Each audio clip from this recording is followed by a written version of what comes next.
اور اس سے پہلے ہم رانا ثناء سے بات کر رہے تھے اور یہی ہم بھی کہہ رہے ہیں، ہمارے تجزیہ کار بھی کہہ رہے ہیں، بحیثیت قوم بھی ہم کہہ رہے تھے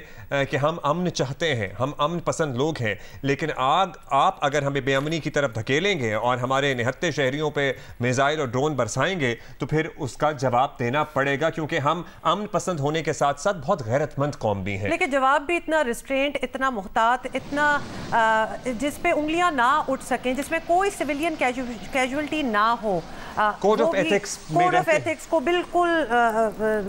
سامنے رکھتے ہوئے جواب دینا، یہ بھی ایک ڈیفینیٹلی مثال ہی ہوگی۔ ہمارے ساتھ حامد میر صاحب تو ہیں ہی، اور ساتھ ہی محمل سرفراز نے ہمیں جوائن کیا، بے نظیر شاہ نے بھی ہمیں جوائن کیا۔ Mehmal, describe what you think of the response that we have given. مطلب اس کو ابھی بھی ہم ایک اوفینس نہیں کہیں گے، یہ ہمارے ڈیفینسو ہی ہم اس کو رکھیں گے، بیکاز جو ٹارگیٹس تھے ہمارے دیکھے جائیں وہ بڑے پریسائز ٹارگیٹس تھے، بڑی پریسیجن سے ان پہ اٹیک کیا گیا ہے۔ What do you think is going to happen next? دیکھیں ہمارا پہلی چیز تو یہ ہے کہ ہم نے تو پہلے دن سے جو ہے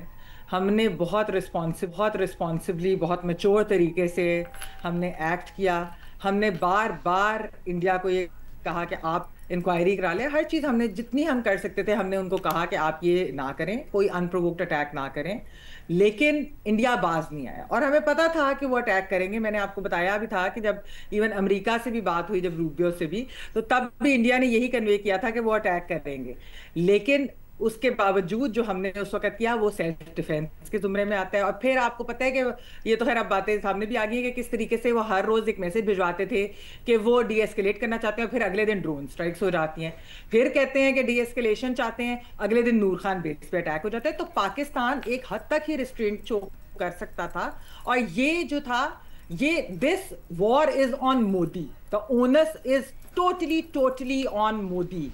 یہ پاکستان has been forced کہ وہ اس جنگ کا